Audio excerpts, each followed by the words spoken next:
Assalamualaikum warahmatullahi wabarakatuh. Apa kabar semua? Semoga kita dalam keadaan sehat walafiat dan selalu dalam lindungan Allah Subhanahu wa taala. Amin ya rabbal alamin. Alhamdulillah kita dapat berjumpa dalam video pembelajaran pendidikan agama Islam dan budi pekerti untuk kelas 7 bersama saya Ibu Endah Hayuning Tiasa Almarati. Materi kali ini tentang iman kepada Allah Subhanahu wa taala. Ini adalah pertemuan kedua. Tujuan pembelajaran pada materi kali ini diantaranya 1. Peserta didik mampu memahami pengertian iman kepada Allah Subhanahu wa taala dengan benar. 2. Peserta didik mampu menyebutkan dalil nakli tentang iman kepada Allah Subhanahu wa taala dengan benar. 3. Peserta didik mampu memahami pengertian Asmaul Husna dengan benar. Perhatikan gambar-gambar berikut ini. Gambar pertama, gambar kedua, gambar ketiga. Nah, coba direnungkan apa kaitan gambar-gambar ini dengan materi kita. Ya, ada beberapa pertanyaan terkait dengan gambar-gambar tersebut. Silahkan bisa kalian jawab pertanyaan-pertanyaan ini dalam kertas folio yang sudah kalian sediakan. Yang pertama, gambar-gambar apakah itu? Yang kedua, siapakah pencipta objek yang terdapat dalam gambar itu? Pertanyaan ketiga, percayakah kalian bahwa Dia yang menciptakannya? Nah, ini pertanyaan ketiga ada hubungannya dengan pertanyaan kedua. Silahkan dijawab. Masih ada pertanyaan selanjutnya. 4. Pernahkah kamu mendengar kata iman? Jika pernah, tahukah kamu arti iman? Dan pertanyaan kelima, menurut kamu, bagaimana cara beriman kepada Allah Subhanahu wa taala? Ya, silahkan dijawab sesuai dengan kemampuan kalian masing-masing. Ya, kalau sudah, kita masuk kepada materi belajar. 1. Pengertian iman. Secara harfiah atau menurut bahasa, iman berarti percaya. Sedangkan menurut istilah, iman berarti percaya dan meyakini sepenuh hati, mengucapkan dengan lisan, dan membuktikan dengan perbuatan. Pengertian iman menurut istilah ini merupakan satu konsep,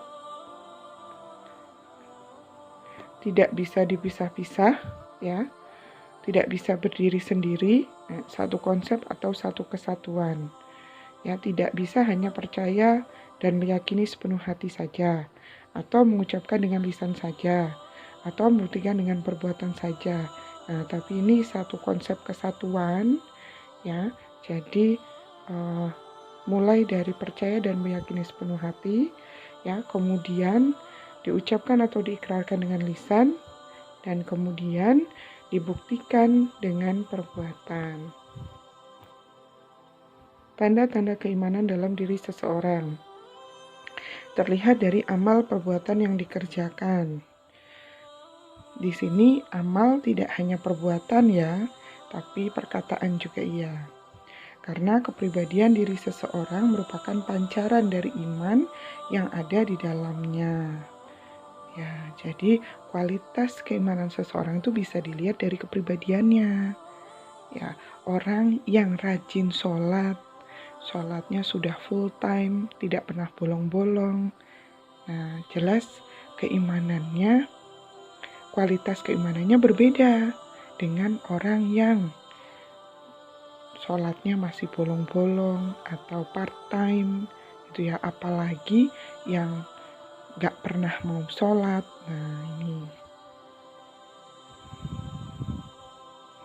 penting. Iman kepada Allah Subhanahu wa taala ini merupakan pokok dari seluruh iman yang tergabung dalam rukun iman. Pokok di sini artinya hal yang paling utama, hal yang paling mendasar sebagaimana kita ketahui rukun iman itu ada 6. Ya, iman kepada Allah Subhanahu wa taala adalah rukun iman yang pertama. Bila iman kepada Allah Subhanahu wa taala benar, maka iman kepada yang lainnya juga akan benar. Begitu pula sebaliknya. Nah, ini maksudnya kalau rukun iman yang pertama kita sudah benar, yaitu iman kepada Allah Subhanahu wa taala, bisa dipastikan rukun iman yang kedua sampai rukun iman yang keenam juga akan benar. Nah, kalau rukun iman kita yang pertama belum benar atau tidak benar, sudah bisa dipastikan rukun iman yang kedua sampai rukun iman yang keenam juga pasti belum benar atau tidak benar. 2. Dalil nakli mengenai iman kepada Allah Subhanahu wa taala. Dalil nakli di sini maksudnya dalil yang terdapat dalam nas Al-Qur'an atau hadis. Nah, kali ini kita akan membahas nas Al-Qur'an mengenai iman kepada Allah Subhanahu wa taala, yaitu terdapat dalam Quran surat An-Nisa surat keempat ayat 136. A'udzubillahi minasyaitonirrajim.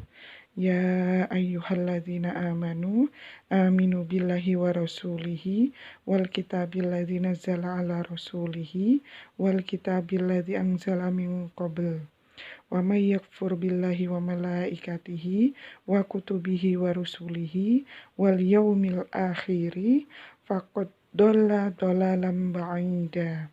Yang artinya, wahai orang-orang yang beriman, tetaplah beriman kepada Allah dan Rasul-Nya, dan kepada kitab-kitab yang Allah turunkan kepada Rasul-Nya, serta kitab yang Allah turunkan sebelumnya. Barang siapa yang kafir kepada Allah, malaikat-malaikatnya, kitab-kitabnya, Rasul-Rasul-Nya, dan hari kemudian, maka sesungguhnya orang itu telah sesat sejauh-jauhnya. Beriman, cirinya orang soleh. Nah, ini juga catatan penting untuk kalian.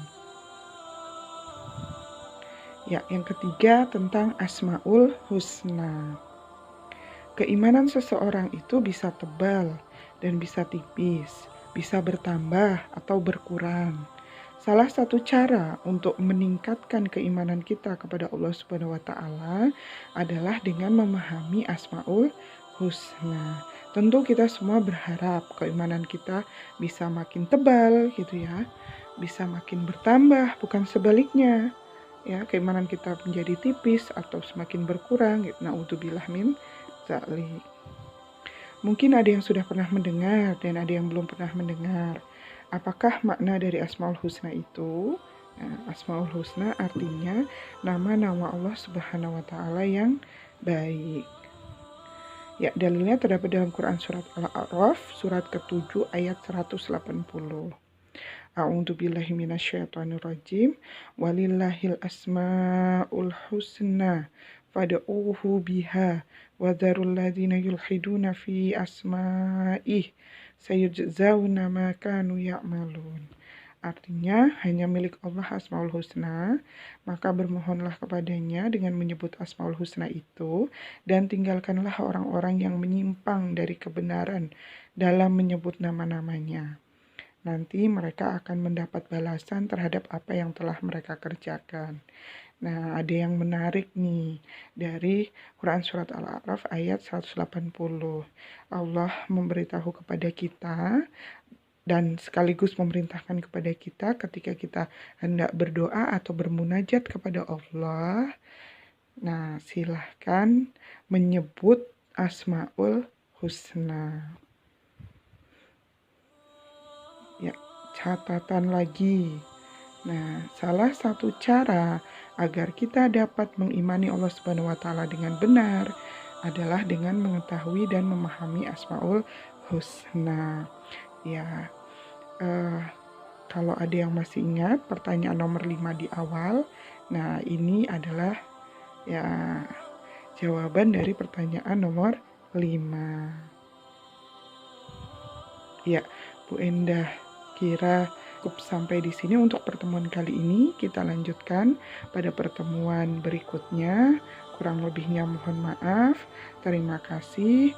Wassalamualaikum warahmatullahi wabarakatuh.